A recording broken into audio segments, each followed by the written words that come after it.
I don't think it's really dawned on me. It fell on my shoulders good yet. I think when they put that medallion around my neck, probably, that it will all come home. And I think it's going to be a pretty emotional moment for me because I have not really had. There's an emotional experience I know is going to happen, and it's not really. I've had emotions. I was very emotional when I was told I was going to be inducted, but I think for the full gravity of this thing to come home to me, that's probably going to be the moment. But to answer your question, I am still pretty much walking on air right now because of this whole experience. It's a blessing of God.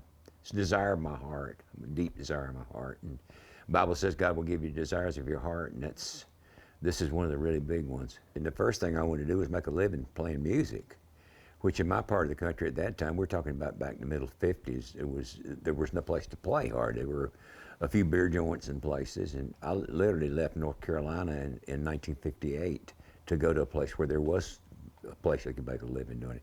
I came to Nashville in '67, and still trying to, I was making a living playing music at other places, but I wanted to take a step up, and I always wanted to live in Nashville. I just figured this was a good step, so we came. I got the opportunity to come. A friend of mine named Bob Johnston took over the Columbia operation here, and he asked me, "You want to move to Nashville?" And I said, "Yeah, let's do it." So I came to town. I always kind of stop and think about when I came to town, the only tall building in town was the LNC Tower. You know, that Nashville skyline, as Bob Dylan put it. And if you want to see how it's changed, if you look at the back of the Nashville Skyline album and then look at it today, you can see how much Nashville has grown. Well, I feel like I've kind of grown along with it, you know.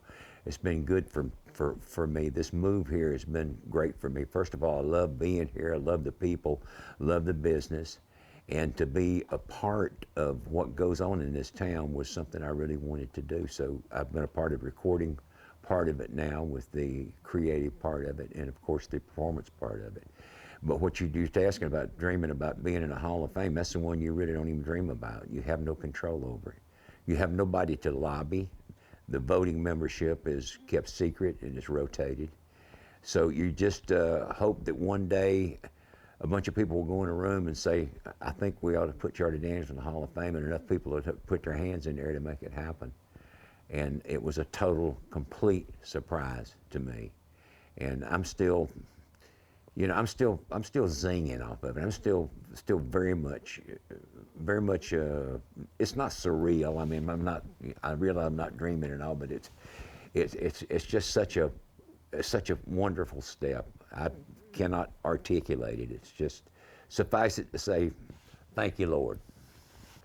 Country Music Hall of Fame is kind of I mean, it's the highest award that you can get in my book. It's where do you go from here?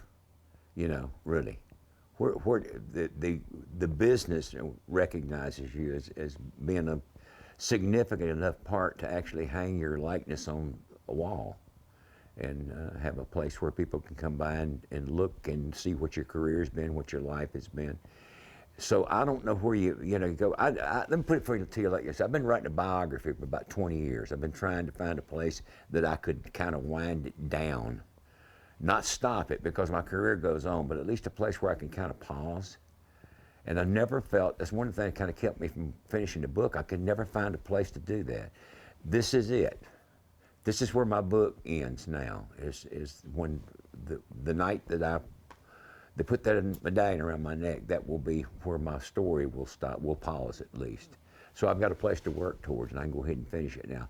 So I guess you'd say it's kind of a fulfillment, like a very deep, wonderful fulfillment of your desires and your wishes and your ambitions, and something I never had any idea would ever happen to me.